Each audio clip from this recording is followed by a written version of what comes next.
Hey guys, இன்றைக்கி வந்து நிறைய பேர் வந்து லாஸ்ட் வீடியோ பார்த்துட்டு டுக்காட்டியோட டெஸ்மோ சர்வீஸை பற்றி பேச சொன்னீங்க. டெஸ்மோ சர்வீஸ்னாவே பயப்படுறாங்க. அது வந்து ஏதோ அது வந்து நிறைய செலவாகும், அது வந்து இன்ஜினே பிரித்து கம்ப்ளீட்டாக வேலை செய்வாங்க அப்படி இப்படின்னு நினச்சிட்டு இருக்கீங்க. டெஸ்மோ சர்வீஸுங்கிறது ஒரு ரெகுலர் சர்வீஸ் தான். என்னன்னா 25,000 கிலோமீட்டர்ஸ் ஒன்ஸ் வந்து சர்வீஸ் பண்ணுற மாதிரி இருக்கும். நம்ம கார் ஓட்டுற மாதிரி தான். அந்த ஒரு 1,50,000 இந்த டொயோட்டா இன்னோவா கிறிஸ்டா ஓட்டுறவங்களுக்குலாம் ஒரு ஐடியா இருக்கும்.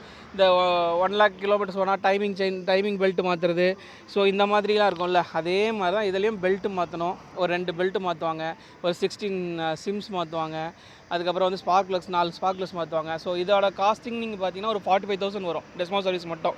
ஸோ அது கூட அன்றைக்கி சர்வீஸ் பண்ணுறீங்க, த்ராட்டில் பாடி க்ளீனிங் பண்ணுறீங்க அப்படின்னா அதோட ப்ரைஸஸ் கொஞ்சம் ஆட் ஆகும். 45,000 வந்து எக்ஸாக்டாக டெஸ்மோ சர்வீஸ் மட்டும். அதுக்கப்புறம் நீங்கள் என்னென்ன ஃபியூச்சர்ஸ் அன்றைக்கி என்னென்ன போயிருக்கு, பிரேக் பேட்ஸ் போயிருந்தா, டயர் போயிருக்கா, அது மாதிரி ஏதாவது இருந்தால் அதுக்கெல்லாம் தான் ஆட் ஆகுமே தவிர டெஸ்மோ சர்வீஸ் வந்து எக்ஸ்பென்சிவ் கிடையாது. அது பெரிய ஒரு விஷயமும் இல்லை. ஸோ நிறைய பேர் வந்து டுக்காட்டி வாங்குறதுக்கே பயப்படுறது வந்து டெஸ்மோ சர்வீஸ் தான். இப்போ டெஸ்மோ சர்வீஸ் வந்து ஒரு பெரிய விஷயமே இல்லை, ஒரு சாதாரண சர்வீஸ் தான். அடுத்து வேறு ஏதாவது உங்களுக்கு டவுட்ஸ் இருக்குது, இதை பற்றி வேறு ஏதாவது தெரிஞ்சுக்கணும், டெஸ்மோ சர்வீஸை பற்றி இன்னும் கிளியராக ஏதாவது உங்களுக்கு சொல்லணும் அப்படின்னா கீழே கமெண்ட்ஸில் சொல்லுங்கள், அதை நான் கிளியராக எக்ஸ்பிளைன் பண்ணுறேன். Bye guys.